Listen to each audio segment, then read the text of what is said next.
Thank you for inviting me, Jeremy. It's a real pleasure. We finally are here. It took quite a while to get to this point. Yeah. Yeah. I was unwell. I was sick. I had a sinusitis that dragged on. You were very, very patient. Took a long time to clear it out.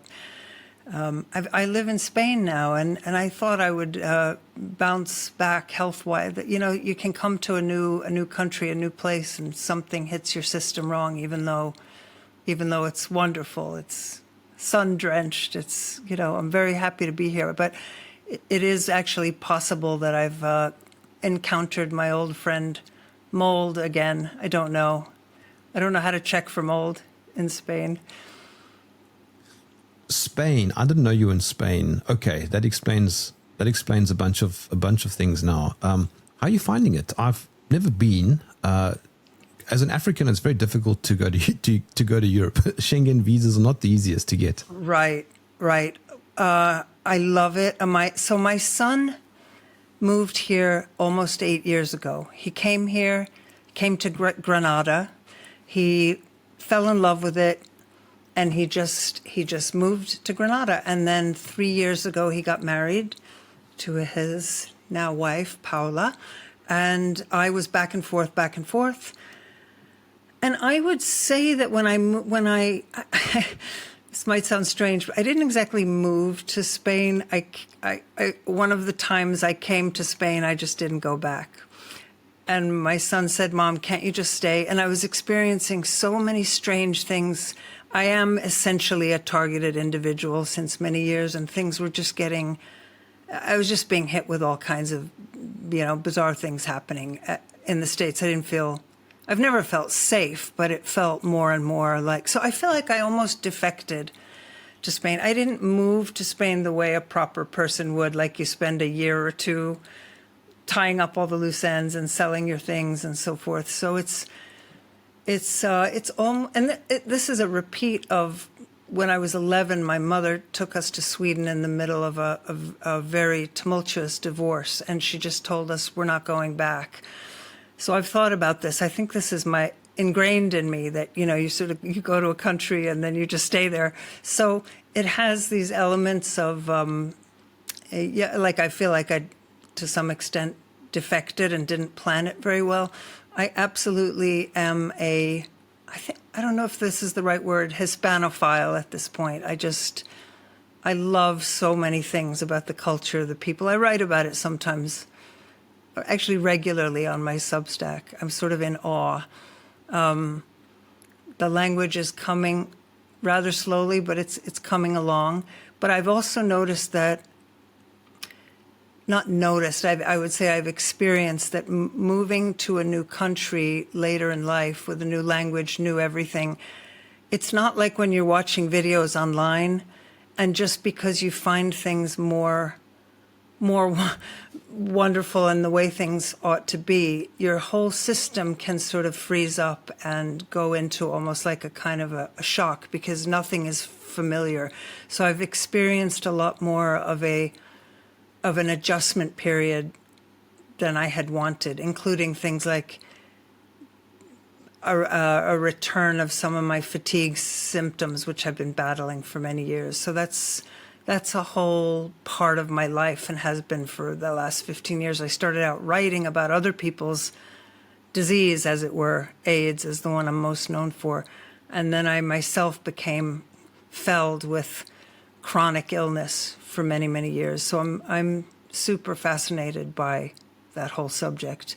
And right now, I'm in a good place. My latest mini obsession is intramuscular B12, which I started to take on the advice of a friend, and it turned everything around in days. So we're not talking about, health hacks right now, but only to say when you and I first started communicating, my energy was just really bad, and now I'm on the upswing.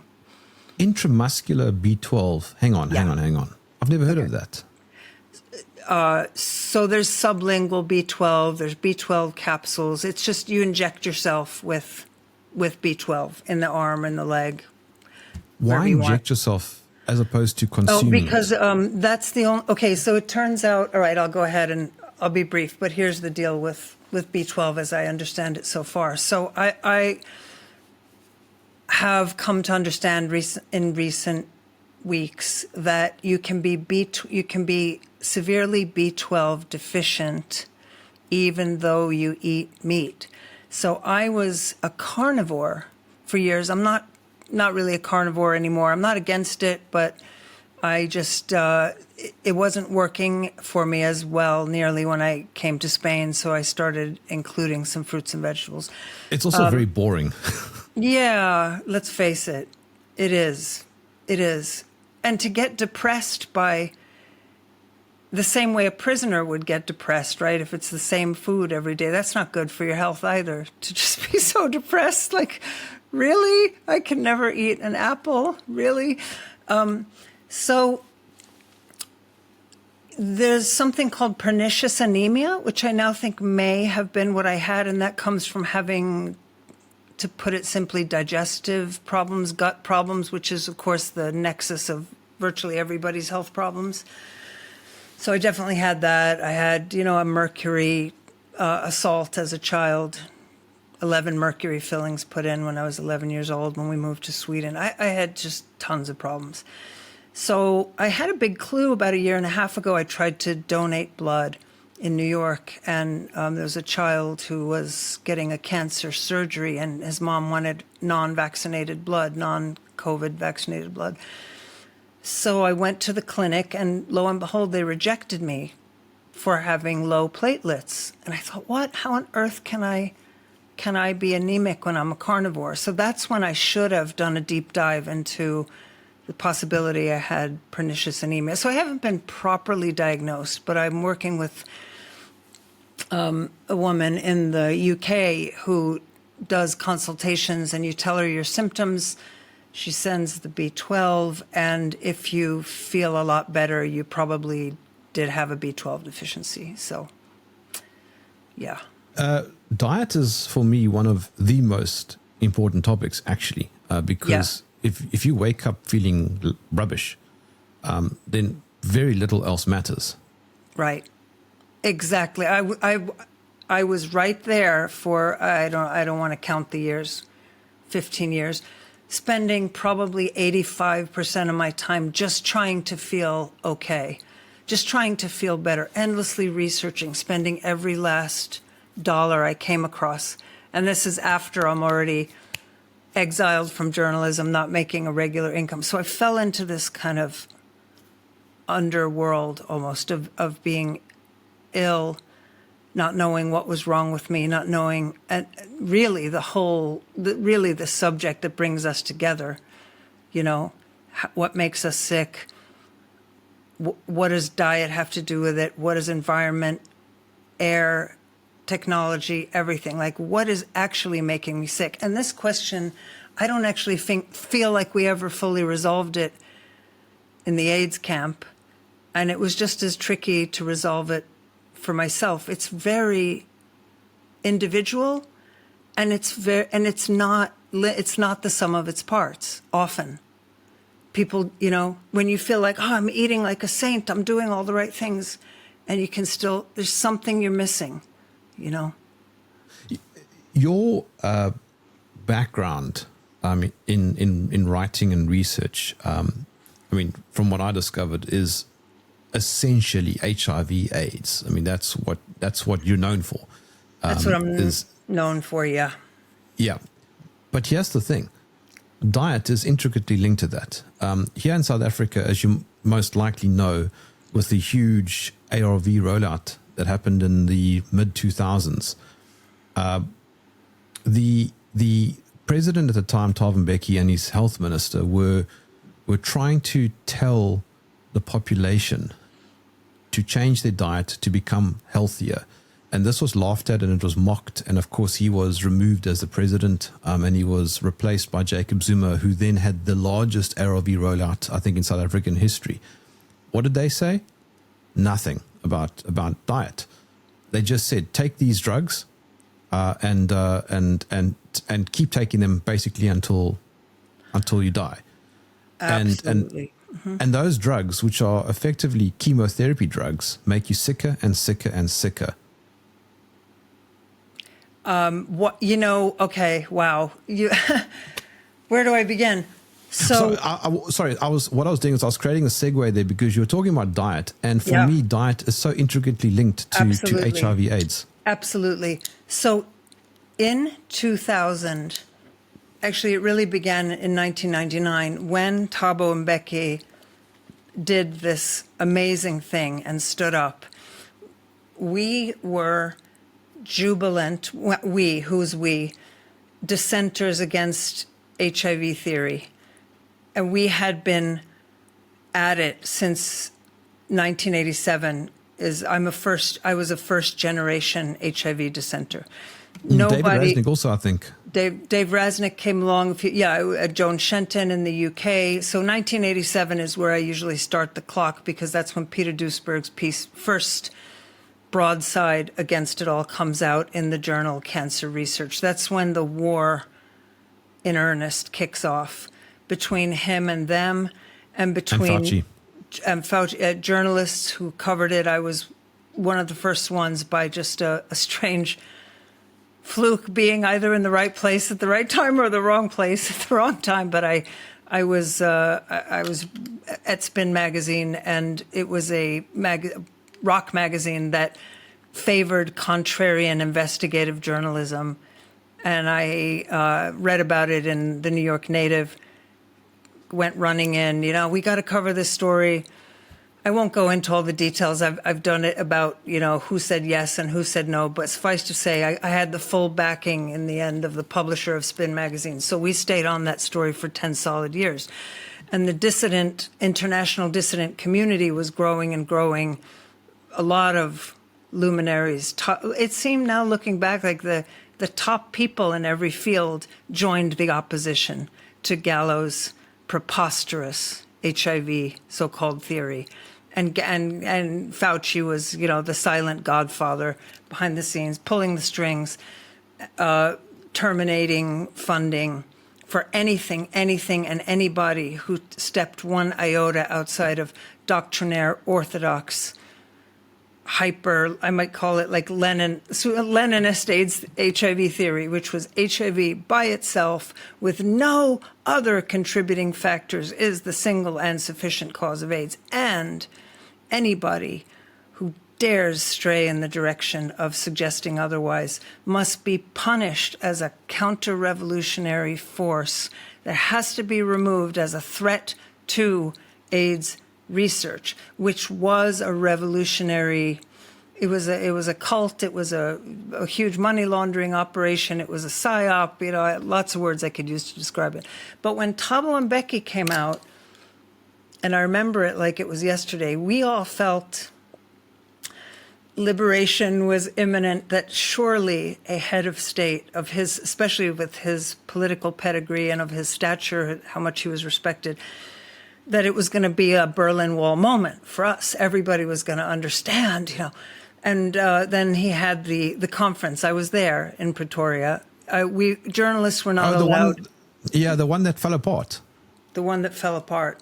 Like everything fell apart. And now looking back, it's like, how could we be so naive? Well, I admire him enormously. And what you're talking about was so insanely politicized, the matter of food and nutrition. We were treated, all of us, and Mbeki and his health minister, our mutual friend Anthony Brink, used to try to teach me how to pronounce her name. Mantu Shabalala Msamang. Thank you. I won't attempt to repeat that. I stumbled there. She was. Women were always more viciously targeted. My memory is that she was essentially bullied into sickness and her premature death. The AIDS activists in South. So we have AIDS activists in America, and they're pretty awful. Your AIDS activists were of a different caliber altogether. The Zaki Akhmat crowd, they were ultra, and you'll stop me if I'm getting any of this wrong, but revolutionary Marxism fused with... I've met Zaki. Okay. And for them, any talk about food or nutrition or clean water was... You get laughed at. Much worse, I think. They treated it like you were the absolute antichrist. You were because what was the cherished, what was the cult centered on? It was centered on ARVs, as you said. It was centered on access to the most poisonous drugs imaginable. And and then you had people like coming out of the apartheid fight, like the amazing, and I knew him, I loved him, I miss him, Dr. Sam Shlongo, who always talked about, who was, an advisor to Thabo Mbeki, and he said, what has happened to your heads? In the apartheid fight, 50% in the apartheid era, 50% of Black South African children were dead by the age of 5. In other words, they swept away all of these issues of poverty, malnutrition, death, sickness and death, and in comes AIDS, and now everything is HIV. They, the AIDS activists. Yeah, but sorry, I don't mean to interrupt, but Mbeki said that. He said AIDS was a disease of poverty. Exactly. And then you had the radical Marxist faction in your country, the Akhmat faction, the revolutionary Marxist faction, demonizing that. I mean, that's a real weird inversion, that the Marxist faction would demonize the connection between poverty, malnutrition, and illness for Black South Africans in post-apartheid South Africa. Like, it couldn't get any more bizarre.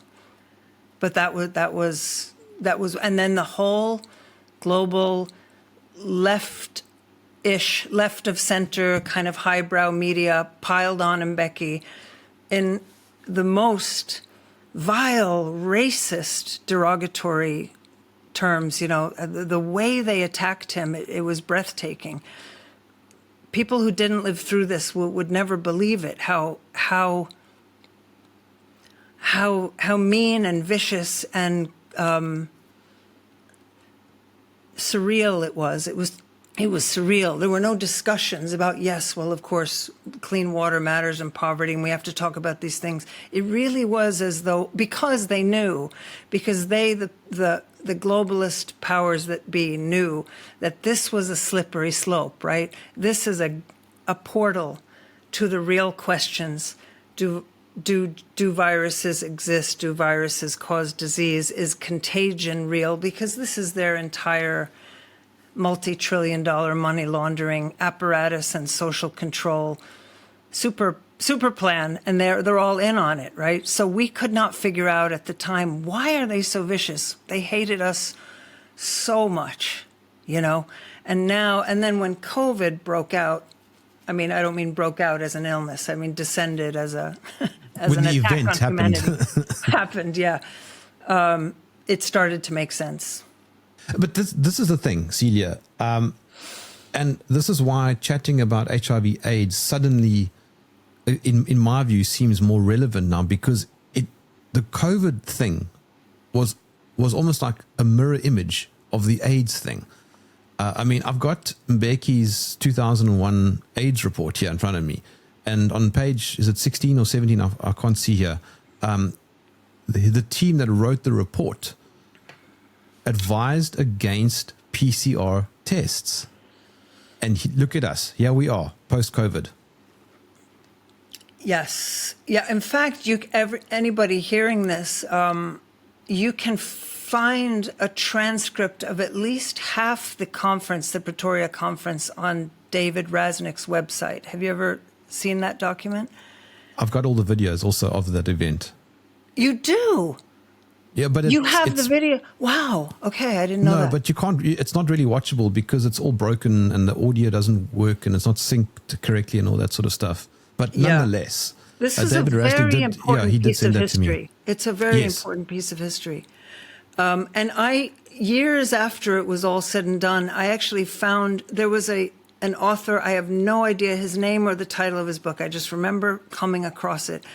And he was writing he wrote some kind of biography of Mbeki. And he put it in there. Maybe he didn't know what he was putting, what it was. But I came upon the fact that after the ARV rollout, no surprise to people like us, the deaths skyrocketed. In other words, the ARV, remember how they used to say that the HIV, well, you weren't maybe around for this debate at that time, but what they were they had a very precise number. They always told us that we had killed, was it 330,000 South Africans? Can that be right? Or was it 33,000? That is correct. Yeah, It's 300, yeah. It's just somewhere close to 400,000. That AIDS denialism had killed. And that Yes, turns correct. out, and I can dig this up for you, or maybe you already have it. It turns out that was pretty much exactly the number that died in excess after the ARV rollout in South Africa, exactly as we said. Nobody brings it up. Yeah, in fact, the mortality, overall mortality in South Africa around 2006, 2007, I can't remember precisely which year, was a lot higher than any of the COVID years. And Exactly. yet we supposedly had a deadly pandemic. Yeah. Yeah, I mean, and I saw recently Zaki Akhmat in an interview with Christian Amanpour, and my blood just boiled, man. I was like, that guy is still in a position of power and influence. Here we go. I've got it in front of me. It was around 2005 and 2006 when the ARV rollout occurred. And, Yeah. and here we have the highest mortality in South Africa in the last 25 years. Thank you. That's what I'm talking about. Yeah. And all the scalps, all the people who were destroyed and even killed over this in that enormous brawl about South Africa. It's like when they do these attacks, these ops, the train leaves the station, and it's after the train leaves the station when you got to go back, and then nobody goes back and says, well, what happened with all that? What happened? What happened after the fact? And none of us really understand what became of Mbeke's fighting spirit. Maybe he was completely, as I certainly was, you lose your capacity to make a sound, to do anything, because you've endured so much ultra violence, right, that it just feels pointless. But he would be in a prime position to be vindicated, but he probably knows, these people are so vicious and irrational and unfair that it's no point. And media and Yeah, but he was also silenced by the ANC because remember he's a part of the party. yeah, you understand all that a lot better than I imagine as much. But do you think there's any kind of process of his rehabilitation, even if it's behind the scenes? Do you think anybody's trying to rehabilitation in South Africa for the fact that he was right? He was right to do everything he did with AIDS. He spoke about it. Was it a year or two ago? Very recently. He spoke at a university. And very quickly after that, the ANC again tried to do quote unquote damage control. Oh, so he's totally, there's no chance then it's the ANC. Yeah. But I also have gotten the sense that South Africans, Black South Africans in any event that I saw online in many Mbeki contexts were desperately wishing he was still the president. Yes, but that's a very complex I'm sure comment. it is, Because but I mean, the ANC, he had the love of the people. The media, the AIDS Inc. factions wanted everybody to believe that all South Africans were embarrassed by this president and what he did with HIV/AIDS. But when it doesn't seem to still be the to this case. day, he's considered an embarrassment by the media. That's appalling. But I mean, Celia, this is what your work has been all about. Yeah. It's been you've been pushing back against one of the most powerful cogs in the public health machine. I know. Yeah, I was. I had no idea when I began. I thought it was fascinating. I thought we all thought resolution, victory was always imminent, right around the corner. We were always, one paper, one scientist, one revelation, over and over and over again, we came upon the facts that by themselves should have torn down the whole ghastly thing. And nothing put a dent in it because it was designed to be wrong and to keep flying. Because it was a revolutionary, doctrinaire, money laundering cult, psyop, mind control, MK Ultra, right? We can throw all our words in. It was all those things. It was, and we mistook it, I want to say, tragically, for a scientific and correctable, like a juggernaut, but a juggernaut that you could correct scientifically. And, there went my life. Because it was untouchable, absolutely untouchable. The only thing that got played out was violence against those who countered it. So, I learned a lot about that. I'm not saying that I regret it, and it's irrelevant whether I do or don't. I'm just saying that to this day, when people tinker with it scientifically, I just feel so strongly, for heaven's sakes, it wasn't a scientific matter or thing. They used science jargon to cast all the spells that they cast. But you can't correct something like this with corrective science. It was just deep in the deepest organs and tissues and DNA of the entire culture that good people knew HIV was the single and sufficient cause of AIDS. It was as deep as, what can we compare it to? It took over as let's say there's legit debates about diabetes, nobody gets crazy like that about diabetes, about heart disease. This was not a normal illness, not a normal, it was so, if I say cult, that doesn't do it justice. And if I say psyop, that doesn't do it justice. Maybe you have some words, but the COVID thing is the same, though.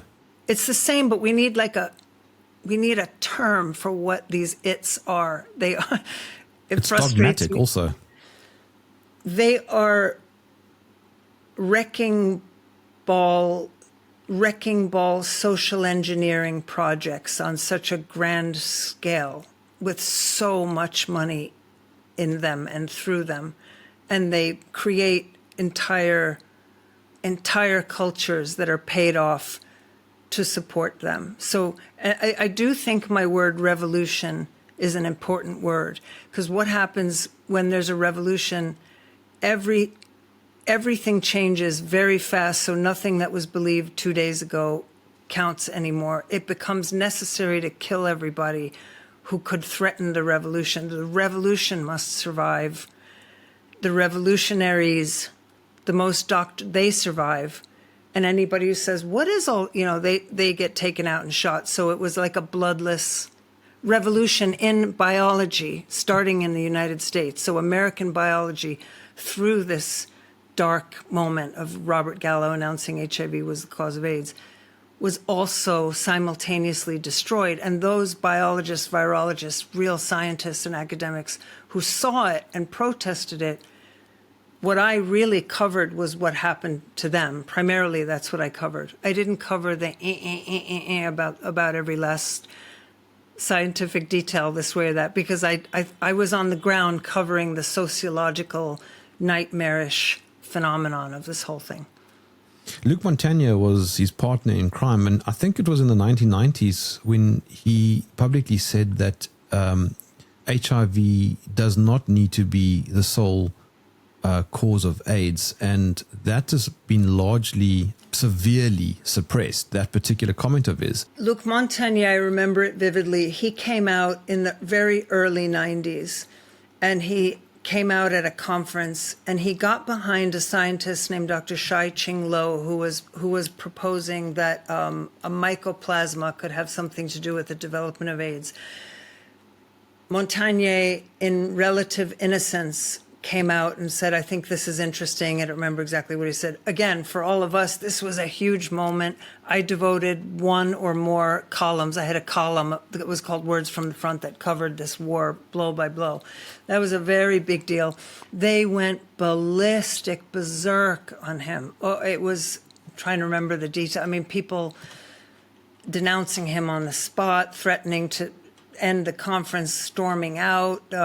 He got in a lot of immediate hot water, again, as if he had lost his mind, because they knew if they gave a fraction of an inch to the opposition, it would eventually potentially be game over. So this is, to me, I know I'm harping on it, but the climate of viciousness is really what they perfected, like how to freak out so utterly and thoroughly, and how to punish people so elaborately. That's kind of the untold story of it all. So Montagnier was, I would say, shocked and pushed back on his heels a little bit, chastened. You know, he understood what could happen. He understood he could be obliterated, and they'd made an example of Peter Duisberg and other real out-of-the-closet, straight-up dissidents. And I'm not going to accuse him of any kind of cowardice or anything, but after that, he kind of spoke out of both sides of his mouth, but whatever backroom deals they made, you know, and then it got into John Crewdson's work on whether Robert Gallo had misappropriated Montagnier's original sample that kicked off the whole nightmare. And so then it was in litigation, and everybody kind of made Luc Montagnier into it was like the black sheep and the white sheep. So Gallo was the black sheep. So he sort of had to carry the bag for an HIV theory I don't think he ever believed in. The French never said it was the cause of AIDS. And then, of course, he got the Nobel Prize. So you see how it works? It was because Gallo had been found guilty of scientific misconduct and fraud by the whole John Crewdson chapter. So they couldn't really keep Bob Gallo in the race as the HIV king. So it went to Montagnier. And there was a lot of resentment against Gallo that also got expressed as support for Luc Montagnier. Sort of white knight, dark knight kind of thing. You see what I'm saying? So he was always a little bit, he was just not the kind of scientist who said, I know what I know, I'm not backing down. He wasn't one of those, but nor was he one of the bad guys. And then I think his true colors came out. I mean, what's the more positive way to say true colors? His better angels came out. Finally, with COVID, he was able to speak a little more freely. I mean, all of this is character. These are characters. These are like Shakespearean plays. All of them.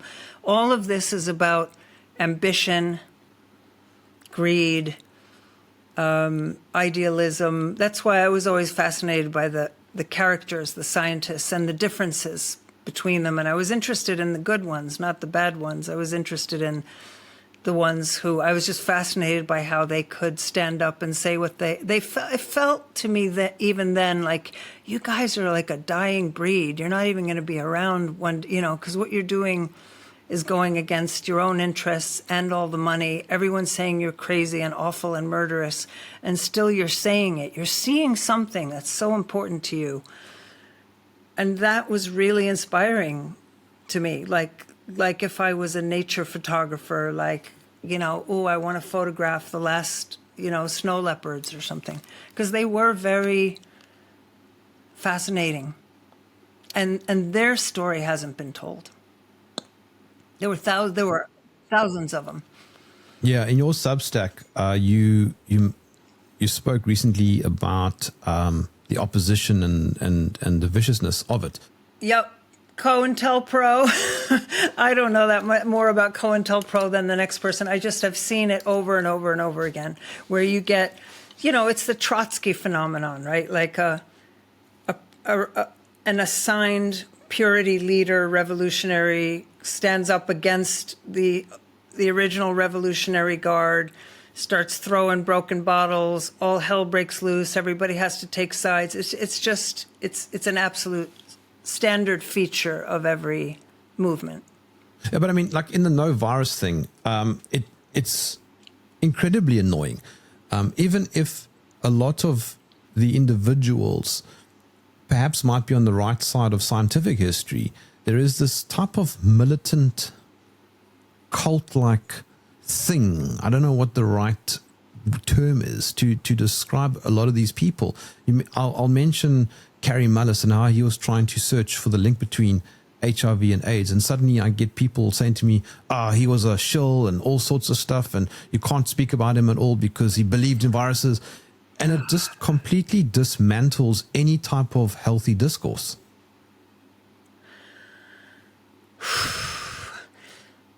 Yeah, let me take a deep breath, and here's how I want to say this. One of the strangest things about this, so there's the HIV fight that starts in 1987, and essentially that war, according to me, ends in 2008, the year Christine Majori died. And right now, I don't have a lot of time I'll just say the death of one of the leading figures of the HIV dissent movement, named Christine Majori, signaled for both sides the effective end of the so-called, it was called the HIV, let's call it a war. Some people called it the HIV. So this is like round one, 1987 through 2008. In 2020, after COVID, the questions roar back. They come back around especially PCR, because with HIV, they didn't diagnose anybody with PCR, but PCR was like a supportive, tyrannical technology.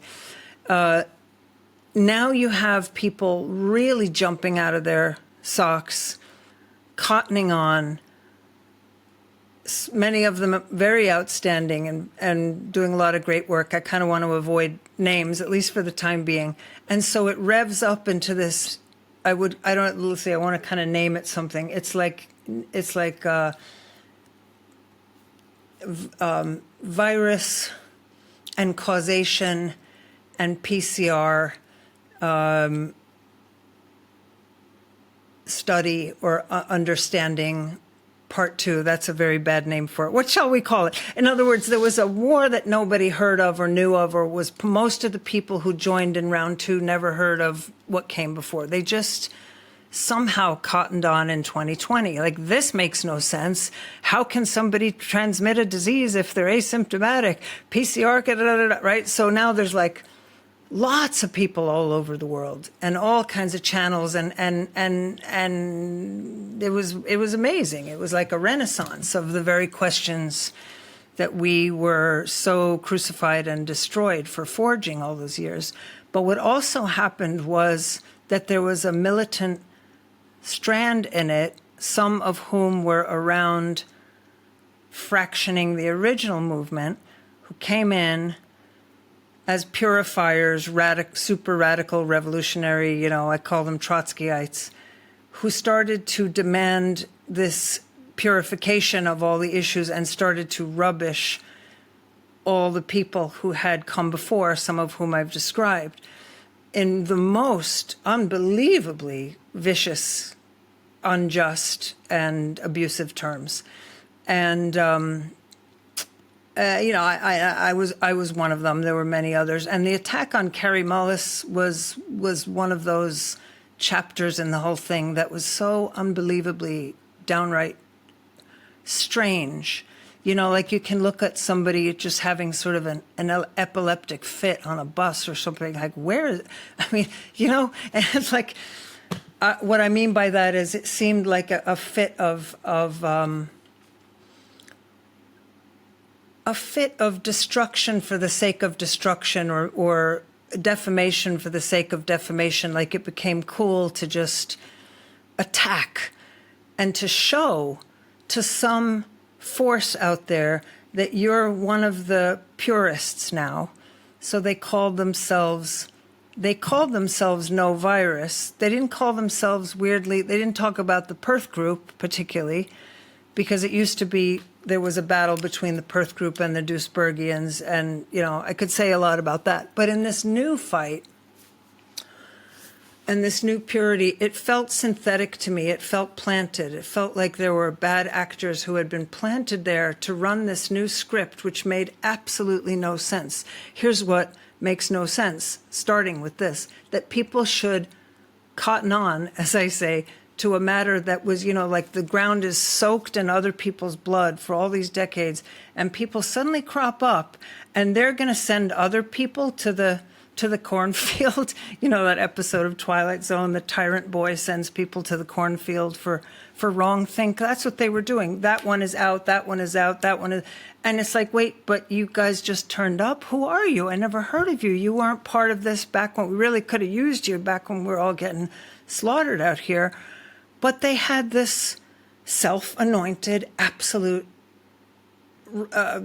vicious righteousness that, yes, you're damn right. We are here now, and we're telling everybody who's good and who's bad and who's pure and who's not.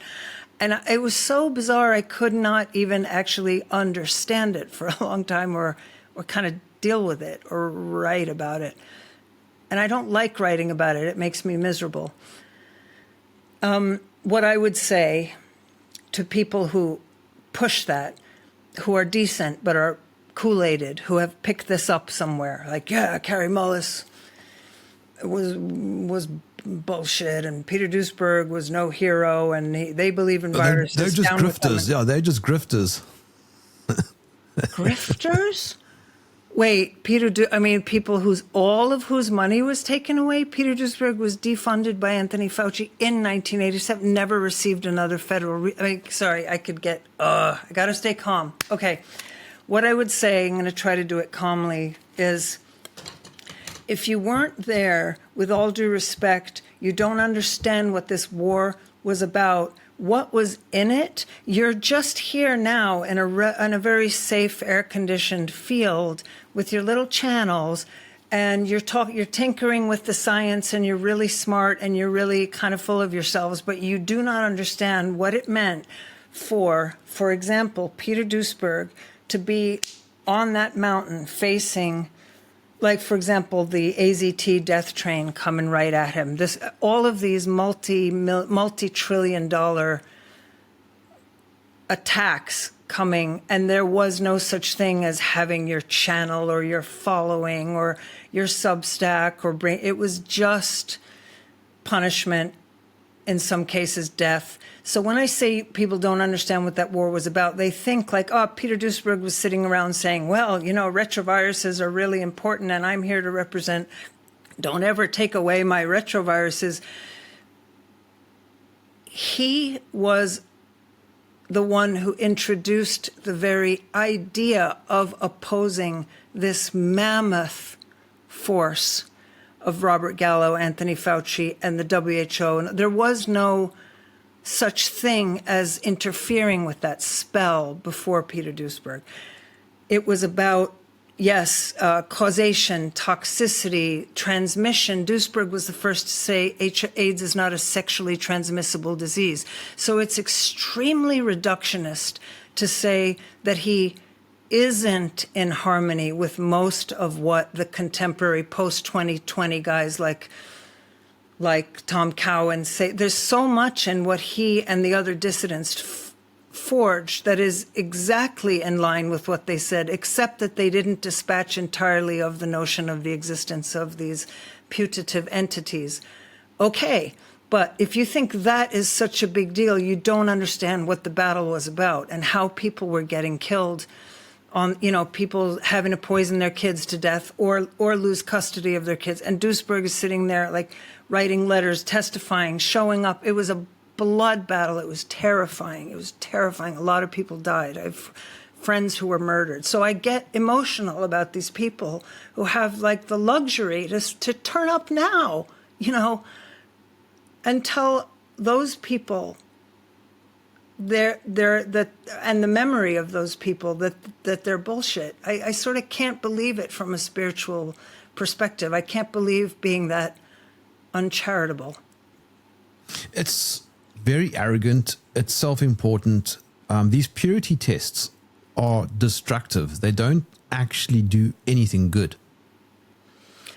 They think, this is how purists think, purist revolutionaries think, like, we are and do you know how many times we had purity cults in the HIV? Like, this one came along, they were always brand new, and they came in, all of you are, what you've done, okay, nice try, but you're bullshit. But I have the purity angle, and I'm going to, send them all into a cocked hat. I'm going to push them. This is grandiosity. It is a gross misunderstanding of the depth, scope, and nature of this evil that one is up against. One is not up against virology. One is up against an evil system that wants to depopulate the world. It's essentially the New World Order, and this is the blind spot. It's actually way less stressful to just deal with dispatching of virology if you're not taking into account the actual political, ideological, and spiritual beast behind it all.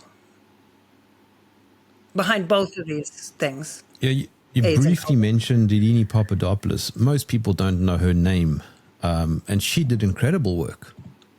She did incredible work, and she was a lovely human being. I pronounced it Eleni, but how is it pronounced? She was Greek her or first something. name, I've always heard Eleni. Eleni. Yes, Yeah. Eleni. I want to explain the rift that happened, the rift that happened then, and then how it has mutated into the present day rift around Eleni's work. There is a commonly held view that was held by many HIV dissidents at the time that Peter Duesberg had, by not accepting what Eleni and the Perth group were saying, that HIV's existence had not been proven. They were always very careful not to say HIV does not exist, but there's no proof of its existence. To put it simply, Peter Duesberg came back and said, I think it exists but is harmless. It's to each person to decide whether that is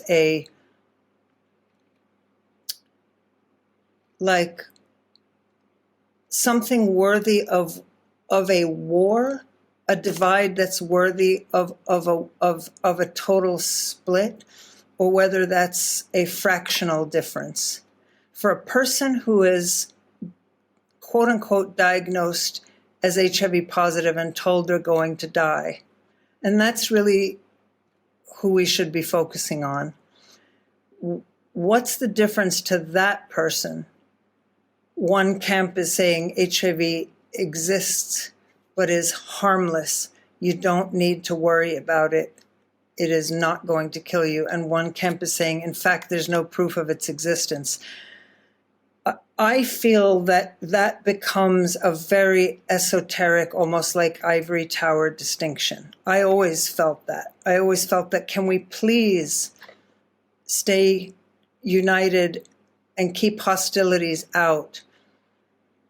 I can't answer for or explain why Peter doesn't see Eleni's case, but what began to happen was there was a story that grew that Peter had sabotaged Eleni's work by not recognizing it. I know that she had a lot of pain and anguish about it. She respected him. She loved him. She did feel thwarted, rejected by his inability to see what she was saying.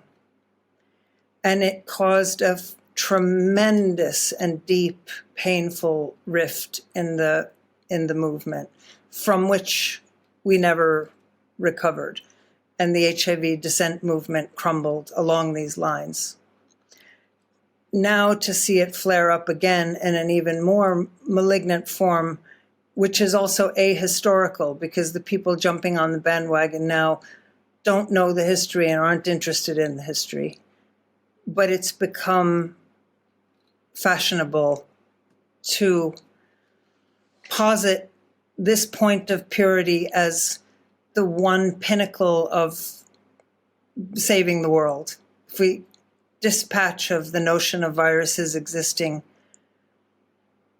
we'll save the world, right? Everything will be fine. But I argue that no, that is to willfully ignore the entirety of the violent apparatus built around this whole thing. It's to suggest that all that is required is a precise correction of what I call an esoteric scientific difference. I think that issue is important, and they can battle it out, and God bless them and good luck to them. But it isn't going to help people under caught in the death trap.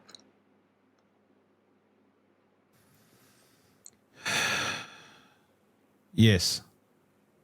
So they're different issues. What are you trying to achieve, right? Are you trying to get people out of the trap, or are you trying to achieve scientific exactitude and rightness and correctness in some place in another dimension? I don't know. They are different quests. They are, Celia, because if you go around shouting viruses don't exist, what is it that you're trying to achieve? Let's just say I agree with you. Let's just say, okay, sure, I agree, viruses don't exist. What now? Well, it's a very strange piece of discourse, because it doesn't go anywhere. It's a very strange piece of discourse. I would like to put on the table the word and examine it very closely. Their word exist. The word exist, to exist. I have argued, and I argue, that HIV and COVID, let's start with HIV. It was brought into being not merely as a biological artifact or non-artifact, but as a massive spiritual attack made possible by diabolical technologies that were created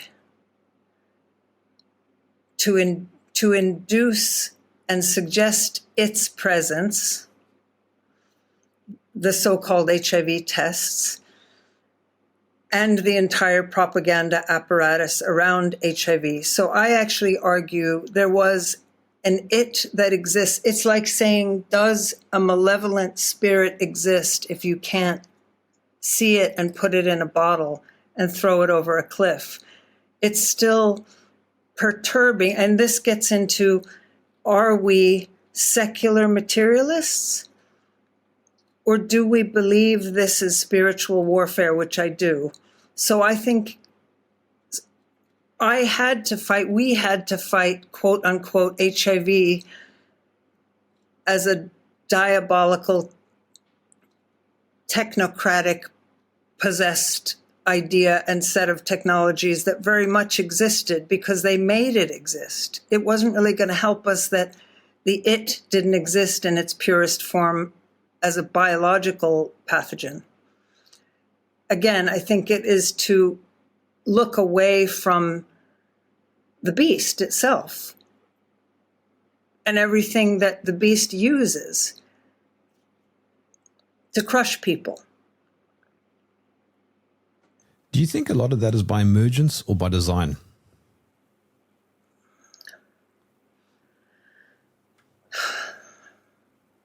I have come to believe it's by design. So like infiltration. I believe that as a so-called movement, our biggest mistake was to never consider infiltration. We Just never hang on, talked sorry, about Celia. infiltration. Sorry. I'm going to jump in right there. You said movement a few times, and I kind of get uncomfortable when you say movement. I know. Because Me too. Yeah. Okay. is Let me define it. We're left with some words that I'm also uncomfortable with, the so-called HIV dissident movement.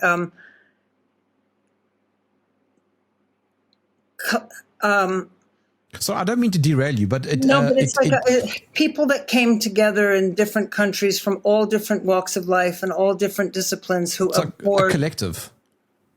Yeah, but see, that's the wrong. Collective. So why it makes me feel awkward is because movement seems to suggest that it's outside of science. Yeah, okay. It was very much a scientific battle, which was battling something that was parascientific. Does that make sense? 100%. They had introduced the parascientific. And I said in Robert F. Kennedy Jr.'s book, The Real Anthony Fauci, that what made Fauci so dangerous as a revolutionary, there's that word again, was that he took American science, which up to that point could have been called classical, empirical, you prove things. If it's not proven, it gets thrown out. Everybody agrees, it has to be true, it has to be proven. And he imbued it with this new thing, which, for lack of a better word, I would call woke, as a spiritual infection, as an idea, an ideology, something Fauci could use and did use masterfully. So now there was woke biology, which the classical scientists were horrified by. What are you talking? In other words, everybody gets AIDS, everybody's at equal risk, it spreads like this and like, all of that was woke garbage. But it flew because AIDS was not scientific. It was not a normal disease. It was an installed set of revolutionary ideologies that were installed around notions of public health, contagion, human intimacy. This is all social engineering, according to me. But everybody fought it where they fought it. And those who fight it, if only we had gotten it right, if only Duisburg had gotten out of the way or bowed down to Eleni and the Perth group, we could have. I sort of can't believe that's even an argument. Or that anybody who has studied any history of violent overthrows and revolutions could think that that would have saved the day. It's totally baffling to me. We've been fighting this HIV/AIDS information war since the 80s, from back when they called it GRID, and then they didn't like the word gay being included in it, so they changed it. Just on that, anybody who spends 30 seconds thinking about its so-called origins should laugh the whole thing off. I mean, it was this supposed virus that suddenly didn't like gay men in New York nightclubs, and at the same time didn't like a group of black people in Africa. The whole thing didn't make any sense. And then they took years to try and formalize some sort of definition for it, if I have my understanding correct. I think you just put your finger on something very important. The whole thing didn't make any sense. What if that's the actual attack? What if that's the actual attack? To introduce, this is sort of gets into MK Ultra, monarch mind control, to break reality in people's minds, to introduce this new grand scale gaslighting thing where things don't have to make sense. That's why we went so collectively and individually out of our minds, because we were, this doesn't make any sense and this isn't adding up. And it, as I say, it never put a dent in it. And so I want people to understand that these things are built that way before they are launched. They're built to not, like, infinitely elastic. So HIV theory, such as it was, could be stretched. Whatever happened that did not make any sense and did not add up, they just stretched it, and it swallowed it up, it accommodated it, it added some new woke language, and then presto, it was the new thing and the new thing. So I'm not just saying that they were dogmatic and had all the money and had all the violence. I'm saying the whole thing that they were operating in was not a thing that had any interest in being right or making sense. We were like, that train had left the station. And so now we're into something, what I'm invoking here is that this is a characteristic of this whole era that we're in, if you think about it. Like, inversion, confusion, gaslighting, I mean, sending things down on our brains, telling us they are happening and they are real, that aren't even designed to make sense until they fall apart. They arrive as, like, your brain gets so mangled trying to accept it or adopt it. So that's one of the characteristics of a cult, right? Or of a, and I think that part is deliberate. But where they cook these things up is another thing altogether. Where they, in other words, this thing was hatched somewhere.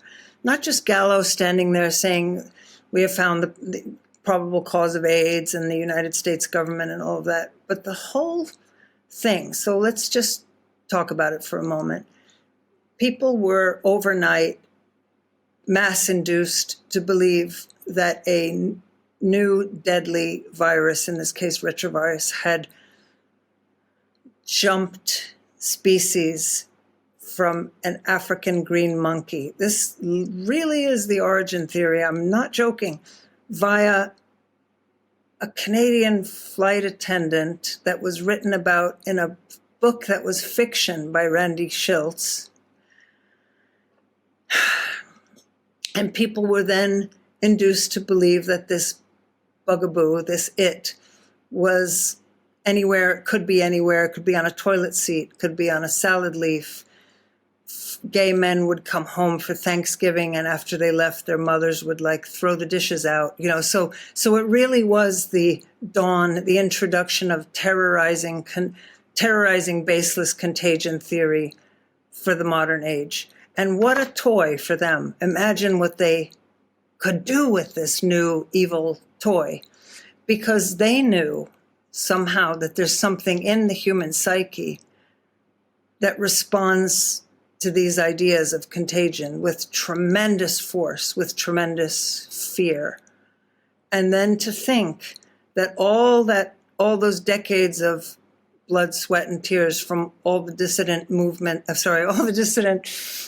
configurations in different countries, including yours, your country made a great contribution, that all of that went into the gutter, and COVID comes along, and it's even more batshit and surreal, and like not even, it's like a bad cartoon. It's not even a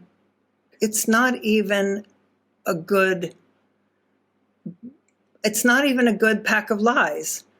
And yet, COVID flies even more than AIDS did. People believed it even more than they believed it. People just believed it. So the social engineers obviously know something about our deepest psyches.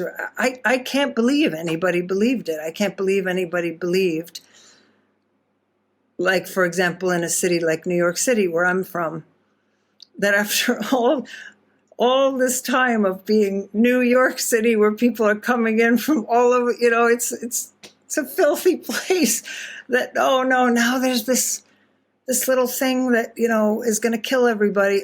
I don't know what that, of course, I was immunized against it from my work, but what I'm trying to say is this all really should be addressed as massive MK Ultra mind control projects first, and social engineering projects first, money laundering, criminal cartels first. And then I don't even know what the point is anymore of tinkering with the science. And one thing that was different about COVID, it didn't even have a father. Bob Gallo at least was standing up there making his insane claims about so-called HIV, but nobody fathered SARS-CoV-2 as the cause of AIDS as a causation theory. Proving my point again, that they launched these things, the global beast, and it's decades in the planning, and they know something about our psyches, and they have all the patents and all the technologies, and they have their aims, which I don't think we quite understand yet. We understand they wanted to kill a lot of people. We understand it was a test run. And I really think if people want to understand what might they actually be up to, you really have to look into the deep history of the New World Order, the deep Masonic plots, the Club of Rome, all that kind of stuff.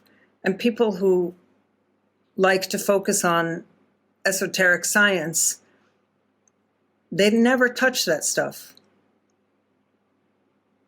Have you noticed that? Yes. Just for clarity, because somebody listening to this for the first time might not be following terribly much of what you and I are talking about, because my assumption is that whoever's listening to this already knows your work and already kind of knows the subject matter.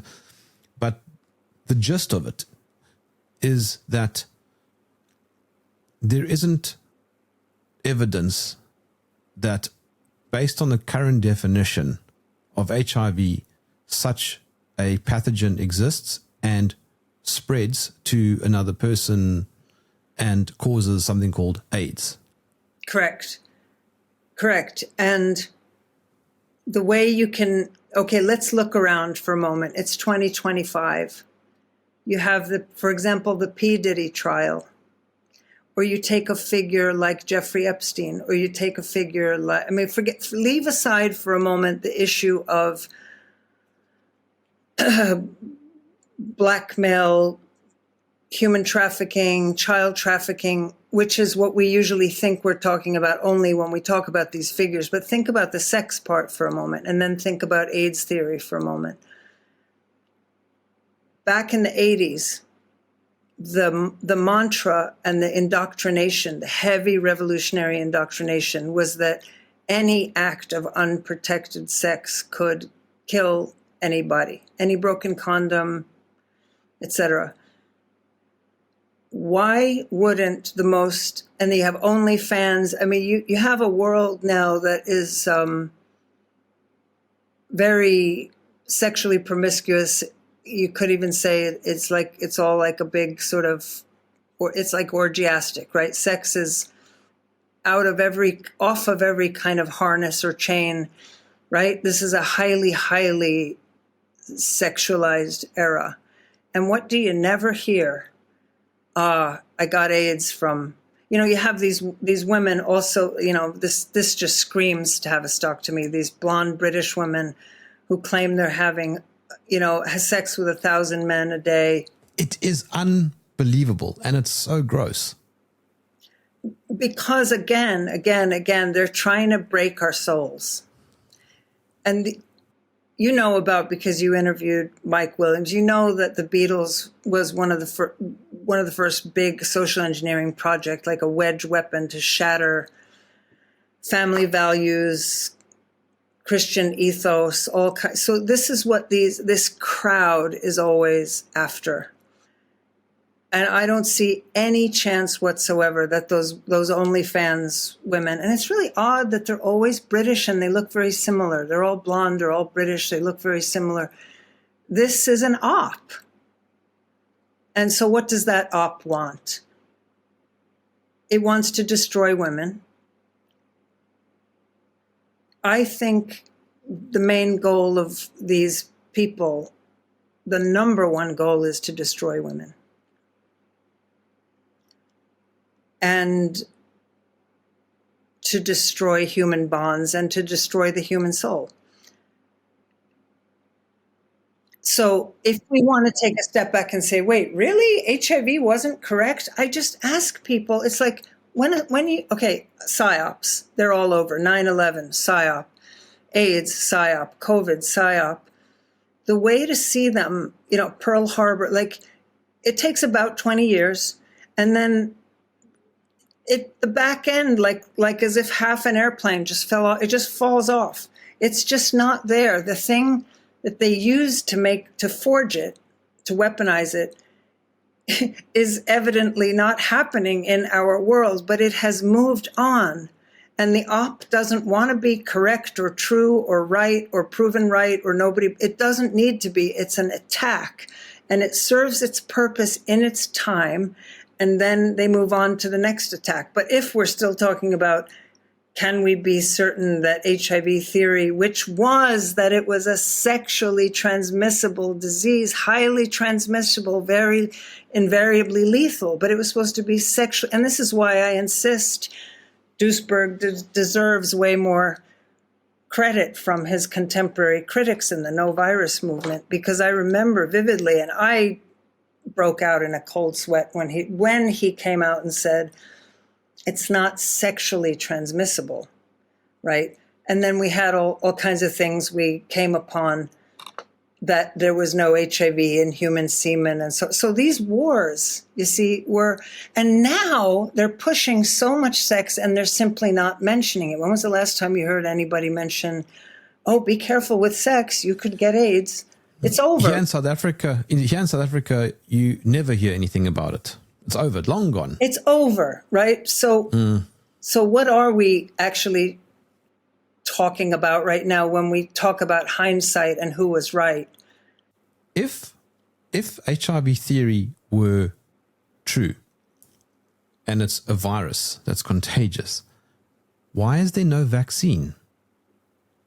Yeah, that's a weird one, because there was Gallo, as you know, said there would be after years. And this, again, Duisberg always said that. So how did they tell people they quote unquote had HIV? They said it was antibodies. Normally, the thing in the classical world that they blew up overnight, that was how it was determined that you had defeated an infection. That was the premise of vaccinology. So how would you develop an AIDS vaccine that would induce antibodies what are they, like the good antibodies, whereas the HIV positive, infected, stained, tarnished, doomed people have the bad antibodies? It's all batshit. That's what's hardest to believe, that it's all batshit. Multi-trillion-dollar batshit. I asked a gay friend of mine if he knows of any gay people who have AIDS, and he said no. Now, that might just be anecdotal, and he is a normie, so to speak. But he literally takes poppers. Interesting. Well, I have come to think that we had one of our blind spots in the dissident discourse was the hepatitis B vaccine in the late 70s that went out to gay men in the big cities in America. And I think maybe that we always said it was so. Duisberg, in his defense, when they insisted, well, Duisberg, if HIV doesn't cause AIDS, then what does? And he formulated his toxicological model that it was a drug, a chemical syndrome. It's likely. No, it's likely. But there could have been a kickoff factor like that, like the hepatitis B vaccine program. We just didn't really talk about that because we just thought it was probably drug-induced multifactorial. But all I can say is there's just like something did happen, and we were never quite able to create the perfect causation model. Only to say the one they gave us is definitely false. But then AIDS is also it's this collection. It's a whole collection what is it of different we're even symptoms. talking about, right? There was a clear gay men in cities like New York, Los Angeles, and so in the late 70s, early 80s, and they had they had Kaposi sarcoma, they had pneumocystis carinii pneumonia. There was an it. It was a catastrophic, I don't even know if it's correct to say immune crash, but, there was an it. And they called it acquired immune deficiency syndrome, which was a correct name. Then follow this. When Gallo announced his virus as the cause of AIDS and patented the first HIV test, I think his patent kicked in the day after. Now, and this is very sinister what happens right here, they kick the ball out, so now AIDS becomes something that you determine by way of an antibody test, and it is something that will come to you in the future, according to these wizards, according to these witch doctors, that you test, and at first they said 1 year, you will probably be dead within a year of testing. So this is healthy people now. Oh my God, and they test positive, and then we say they have AIDS because they have tested positive. So the better part of our war was about separating all this out. There wasn't men who had AIDS. Most of them were finished off by AZT in the early years, and then later including famous people like Freddie Mercury. Yep, and Nureyev and Arthur Ashe. Yep, and Keith Haring died of DDI within a week or two and was healthy. So do you see what I'm saying? If you see it like a split history, in the beginning there are real sick people, real gay men are sick and showing up at hospitals. There's an it. Then comes the HIV as the cause of AIDS announcement from Gallo. Then comes the HIV test. And now it fans out into this massive net based on this totally non-specific technology that cross-reacts with at least up to 60 different non-HIV proteins and factors. Now you're into the big money. And it resembles the monetary system in the following way. I'm a little obsessed with this, and I wonder if this will resonate with you. It's it's the first debt-based syndrome where you're projecting people to be indebted to their putative illness in the future based on your theology of that HIV will lead to AIDS. Did they ever have, let me ask everybody this, did they ever have a group of people who seroconverted to HIV positivity, and they watched them and they found, oh, they get sick after 5 years, 10 years, 20 years, 30 years? Of course not. It was entirely fictional. They make things up, and that's what we can't understand as sort of children of the grand experiment. Like, we can't understand that they just make things up, but they do. So now you have people who are endlessly getting tested. They're gay men, they're sexually active, and they're properly worried about HIV/AIDS according to, proper doctrine. So they're getting tested all the time. Ka-ching, ka-ching, all the money comes in, tested, they're getting their viral load tested. And now you really also have to introduce, what about the mind? They've been told they're doomed. They've been told they're essentially already dead. Now they're going on a battery of medications which are extremely toxic to the liver and other organs. And now they're beginning to die with syndromes, get sick and die with syndromes that are, guess what? So similar to AIDS. And they built that into it too. It's all built so that you can't tell what is what. You can't make any distinctions, and that's in the design.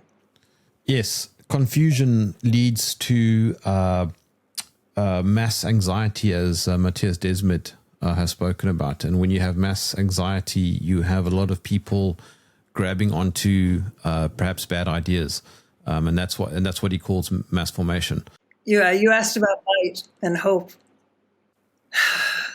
I think maybe the light is streaming in from all directions, but it's definitely not going to be a big moment like the fall of the Berlin Wall. The light is in how open-minded, astute, alert, questioning, and spell-breaking so many people are now. The light is in the mass rejection of mass media and the spellcasters, and the mass awareness that the media is just a mammoth mind control CIA MK Ultra project. That's because COVID was such a sloppy op. Even though it was successful in many ways, it was very sloppy and crude, and they alienated most people. I mean, they alienated all but the most totally prone to indoctrination. So they lost a lot of people. So that I would call that light.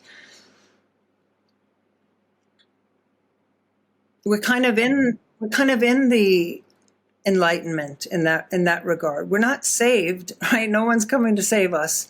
These people are still at their posts working their evil.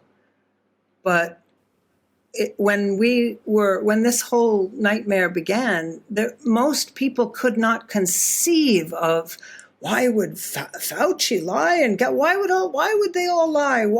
That was the average response. Oh, they wouldn't. It was sort of like everybody thought, Daddy wouldn't do that to us, whether it was Daddy Public Health or Daddy Media. What is your Substack's address?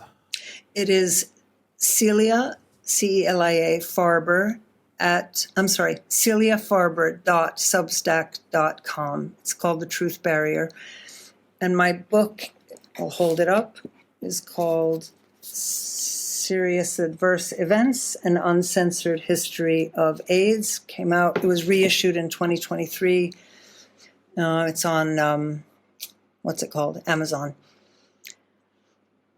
And the first chapter, I just want to say this, we've talked a lot about Peter Duesberg in this interview, and what they did to him is all summed up in what I think is my favorite chapter in the book, which is chapter 1, and it's called The Passion of Peter Duesberg. I wrote it for Harper's in 2006. Celia Farber, thank you for joining me in the trenches. Thank you, Jeremy. Thank you so much.